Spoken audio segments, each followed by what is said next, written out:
नमस्कार मित्रांनो, श्री स्वामी समर्थ. जय जय स्वामी समर्थ. 25 जून 2026 या रोजी ज्येष्ठ महिन्यात निर्जला एकादशी आहे. या दिवशी एकादशी वर्षभरातून साधारणपणे 24 एकादशीमध्ये सर्वात जास्त कडक आणि पवित्र व्रत मानले जाते. ही एकादशी करण्यामागे खूप मोठे कारण आहे.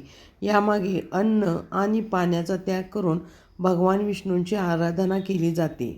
वर्षातील सर्व एकादशीचे पुण्य प्राप्त करायचे असेल तर हे व्रत केले असता वर्षातील 24 एकादशींचे व्रताचे फळ आपल्याला प्राप्त होते. म्हणून ही वर्षातील एक एकादशी करणे खूप गरजेचे आहे. निर्जला एकादशी आपण केली असता वर्षातील इतर सर्व एकादशीच्या व्रताचे फळ आपल्याला प्राप्त होते व अनेक पापापासून आपल्याला मुक्ती देखील होते. या व्रताच्या प्रभावामुळे आपले सर्व पापे नाश होतात आणि मृत्यूनंतर मोक्षप्राप्ती देखील आपल्याला प्राप्त होते असेही सांगितले गेले आहे. या एकादशीला भीमसेनी एकादशी देखील म्हणतात. महाभारतात पांडवांपैकी भीमाने हे व्रत केल्यामुळे या एकादशीला भीमसेनी एकादशी देखील म्हणून ओळखले जाते.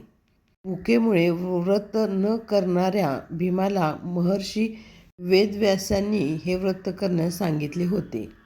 या दिवशी आपण दान धर्म केले असता त्याचा उपयोग आपल्याला खूप होतो, कारण आपल्या मागे जे कोणती संकटे आहेत ते दूर होतात. या दिवशी आपण जलकलश पाण्याने भरावे आणि हे गोरगरिबांना वाटावे. पाणी वाटावे. फळे, वस्त्र, अन्नदान, विशेषतः लाल डाळीचे दान देखील करायचे आहे. या दिवशी शक्य ते आपण दान करायचे आहे. या दिवशी अन्न, वस्त्र, गाय, जल, अंथरूण, चादर, छत्री, सुंदर आसन, कमंडलू यांचे दान आपण ब्राह्मणांना करायचे आहे. या दिवशी आपण तुळशीचे पूजन करायचे आहे.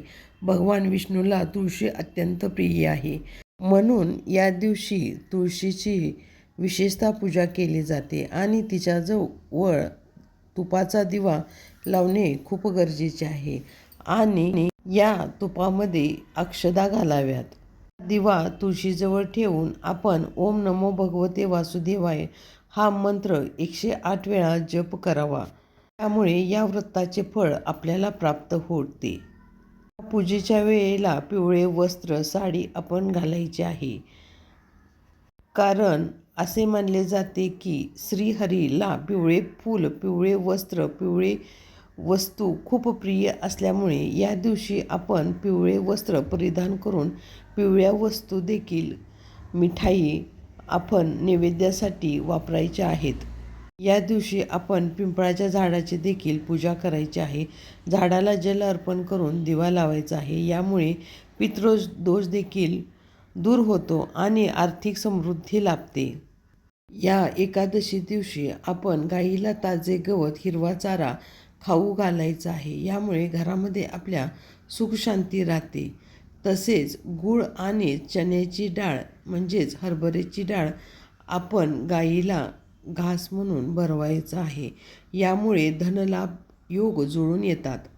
या दिवशी आपण घरामध्ये जी ही पोळी चपाती करतो ती एक पोळी पहिली असावी. पहिल्या पोळीवरती थोडासा भात, हळद आणि गूळ हा नैवेद्य म्हणून आपण गाईला चारायचा आहे.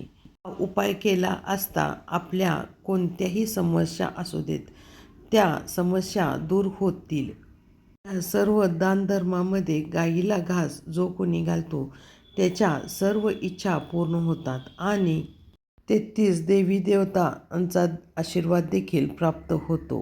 म्हणून या दिवशी गाईला नैवेद्य देणे, घास भरवणे, चारा देणे अत्यंत शुभ मानले गेले आहे.